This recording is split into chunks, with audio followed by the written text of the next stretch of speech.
Hello future engineers, welcome to Elegant Electronics.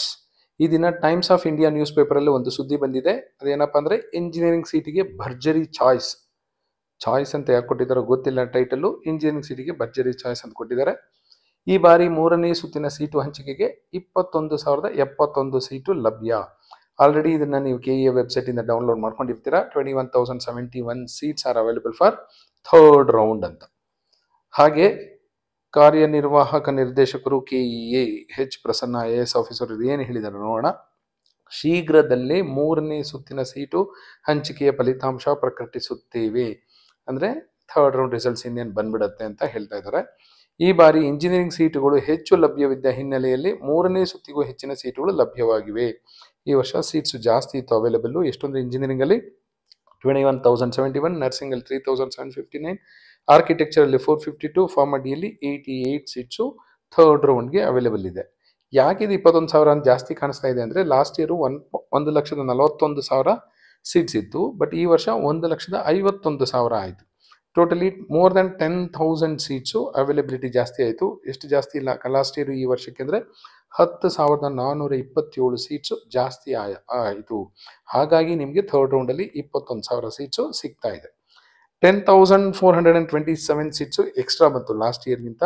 ಈ ವರ್ಷ extra ಬಂದಿತ್ತು. ಹಾಗೆ ಚಾಯ್ಸ್ 4 ಕೊಟ್ಟು ಹೊರಗಡೆ ಹೋಗಿರೋ ಸ್ಟೂಡೆಂಟ್ಸು 5,149. KEA ಮೂರನೇ ಸುತ್ತಿನ ಸೀಟು ಹಂಚಿಕೆ ಪ್ರಕ್ರಿಯೆಗೆ ಮುನ್ನ 5,449 ವಿದ್ಯಾರ್ಥಿಗಳು CET ಪ್ರಕ್ರಿಯೆಯಲ್ಲೇ ಭಾಗವಹಿಸುವುದಿಲ್ಲವೆಂದು ಹೊರನಡೆದಿದ್ದಾರೆ. ಅಂದರೆ ಚಾಯ್ಸ್ 4 ಕೊಟ್ಟು ಹೊರಗಡೆ ಹೋಗಿರೋರು 5,149 ಸ್ಟೂಡೆಂಟ್ಸ್ ಇಂಜಿನಿಯರಿಂಗ್ ಅಲ್ಲಿ.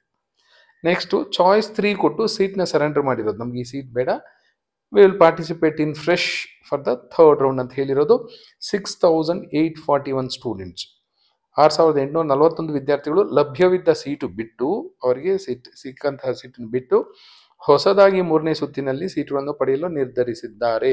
ಇಲ್ಲೇ ನಿಮಗೆ ಗೊತ್ತಾಗುತ್ತೆ. 6, 5, 11, 11,900 ಅಪ್ರಾಕ್ಸಿಮೇಟ್ಲಿ 12,000 ಅನ್ಕೊಳ್ಳಿ.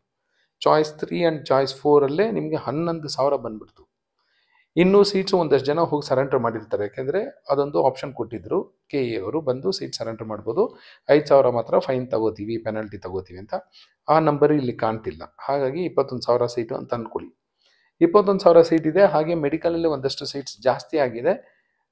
ಅಪ್ರಾಕ್ಸಿಮೇಟ್ಲಿ 450 ಸೀಟ್ಸ್ ಗೌರ್ಮೆಂಟು, ಡೀಮ್ಡು, ಈಗ ಮತ್ತೆ ಒಂದಷ್ಟು ಪ್ರೈವೇಟ್ ಮೆಡಿಕಲ್ ಕಾಲೇಜಸಲ್ಲೂ ಸೀಟ್ಸ್ ಜಾಸ್ತಿ ಆಗುತ್ತೆ. ಸೊ ಅವರೆಲ್ಲ ಅಪ್ಗ್ರೇಡ್ ಆದರು ಅಂದರೆ ಇಂಜಿನಿಯರಿಂಗಲ್ಲಿ ಅಪ್ಗ್ರೇಡ್ ಆಗೋ ಸಾಧ್ಯತೆಗಳು ತುಂಬ ಇದೆ. ಹಾಗಾಗಿ ಚಾಯ್ಸ್ 3 ರೌಂಡ್ 3 ಯಾರ್ಯಾರು ಪಾರ್ಟಿಸಿಪೇಟ್ ಮಾಡ್ತಿದ್ರೋ ಖಂಡಿತ ನಿಮ್ಮ ರ್ಯಾಂಕ್ಗೆ ಒಂದು ಬೆಸ್ಟ್ ಸೀಟ್ ಸಿಗುವ ಸಾಧ್ಯತೆ ಖಂಡಿತ ಇದ್ದೇ ಇರುತ್ತೆ. ಸೊ ಇಷ್ಟು ದಿನ ನೀವು ಪೇಷನ್ಸಿಂದ ಕಾದಿದ್ದಕ್ಕೆ ಖಂಡಿತ ಅದು ಫಲ ಸಿಕ್ಕೇ ಸಿಗುತ್ತೆ ಅಂತ ಹೇಳಲಿಕ್ಕೆ ಇಚ್ಛೆ ಪಡ್ತೀನಿ. ನೆಕ್ಸ್ಟು ಇನ್ನೊಂದಷ್ಟು ಜನ ಸೆಕೆಂಡ್ ರೌಂಡಲ್ಲಿ ಸೀಟ್ ಅಲಾಟ್ ಆಗಿತ್ತು, ಬಟ್ ಅವ್ರಿಗೆ ಆ ಸೀಟ್ ಇಷ್ಟ ಇರಲಿಲ್ಲ. KEAಗೆ ಲೆಟರ್ ಬರೆದ್ರಂತೆ, ಫಸ್ಟ್ ರೌಂಡಲ್ಲಿ ಸಿಕ್ಕಂತಹ ಸೀಟೇ ಕೊಡಿ ನಮಗೆ ಅಂತ. ಸೊ ಅದೆಲ್ಲ ಆಗೋದಿಲ್ಲ ಅಂತ ಮೊದಲೇ ಗೊತ್ತಿತ್ತು ನಿಮಗೆ. ಒಂದು ಸರಿ ಸೀಟ್ ಸಿಕ್ಕಿದ್ರೆ ನೀವು ಅಡ್ಮಿಟ್ ಆಗಬೇಕು, ಇಲ್ಲ ಅಪ್ಗ್ರೇಡೇಷನ್ಗೆ ಹೋದಾಗ ಬೇರೆ ಕಾಲೇಜ್ ಸೀಟ್ ಸಿಗುತ್ತೆ. ಬೇರೆ ಕಾಲೇಜ್ ಸೀಟ್ ಸಿಕ್ತು ಅಂದರೆ ನಿಮಗೆ ಮೊದಲು ಸಿಕ್ಕಂತಹ ಸೀಟು ಬೇರೆಯವ್ರಿಗೆ ಹೋಗಿರುತ್ತೆ. ನಮಗೆ ಫಸ್ಟ್ ರೌಂಡಲ್ಲಿ ಸಿಕ್ಕಂತಹ ಸೀಟೇ ಕೊಡಿ ಅಂತ ಸೆಕೆಂಡ್ ರೌಂಡಲ್ಲಿ ಕೇಳಿದ್ರೆ ಎಲ್ಲಾಗುತ್ತೆ. ಈಗ ಚಾಯ್ಸ್ 2 ಕೊಟ್ಟು ನೀವು ಥರ್ಡ್ ರೌಂಡ್ಗೆ ಹೋಗಿರ್ತೀರ ಅನ್ಕೊಳ್ಳಿ. ಥರ್ಡ್ ರೌಂಡಲ್ಲಿ ಸಿಕ್ಕಂಥ ಸೀಟು ನನಗೆ ಇಷ್ಟ ಇಲ್ಲ, ರೌಂಡ್ 2 ಅಲ್ಲಿ ಸಿಕ್ಕಂಥ ಸೀಟು ಇಷ್ಟ ಇದೆ ಅಂತ ನೀವೇನೋ KEA ಲೆಟ್ರ್ ಬರೆದ್ರೆ ಅದೆಲ್ಲ ನಡೆಯೋದಿಲ್ಲ. ಯಾಕೆ ಈ ಥರ ಆಗಿದೆ ಅಂತ ಸ್ಟೂಡೆಂಟ್ಸ್ ಹೇಳ್ತಾ ಇದ್ದಾರೆ ಅಂದರೆ ಯೂಸರ್ ID, ಪಾಸ್ವರ್ಡು ಎಲ್ಲ ಸೈಬರ್ ಸೆಂಟರ್ ಕೊಟ್ಟಿದ್ರಂತೆ. ಅವ್ರು ಏನು ಮಾಡಿದ್ರು ಗೊತ್ತಿಲ್ಲ.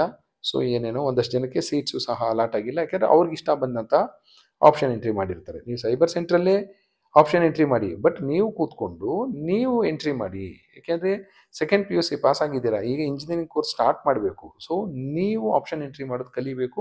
ಅದೇನು ದೊಡ್ಡ ರಾಕೆಟ್ ಸೈನ್ಸ್ ಅಲ್ಲ. ಫಿಸಿಕ್ಸ್, ಕೆಮಿಸ್ಟ್ರಿ, ಮ್ಯಾಥ್ಸೇ ಪಾಸ್ ಆಗಿದ್ದೀರಾ ಅಂದಮೇಲೆ ಒಂದಷ್ಟು ಕಾಲೇಜುಗಳು ನಿಮ್ಮ ರ್ಯಾಂಕ್ಗೆ ಅನುಗುಣವಾಗಿ ಒಂದಷ್ಟು ಕಾಲೇಜುಗಳ ಆಪ್ಷನ್ ಎಂಟ್ರಿ, ಒಂದಷ್ಟು ಬ್ರಾಂಚ್ಗಳ ಆಪ್ಷನ್ ಎಂಟ್ರಿ ಮಾಡೋದು ಕಷ್ಟ ಏನಿಲ್ಲ. ಅದು ಬಿಟ್ಟು ನೀವು ಆಪ್ಷನ್ ಇದು ಪಾಸ್ವರ್ಡು, ಯೂಸರ್ ID ಎಲ್ಲ ಸೈಬರ್ ಸೆಂಟರ್ ಕೊಡೋದು, ಅವ್ರಿಗೆ ಇಷ್ಟ ಬಂದಿದ್ದು ಮಾಡ್ತಾರೆ. ಈಗ ನಿಮ್ಗೆ ಸೀಟ್ ಸಿಕ್ಕಿಲ್ಲ, ಇಲ್ಲ ನಿಮಗೆ ಇಷ್ಟ ಇರೋ ಸೀಟ್ ಸಿಕ್ಕಿಲ್ಲ ಅಂತ ಕಂಪ್ಲೇಂಟ್ ಮಾಡಿದ್ರೆ KEA will not come to your risk.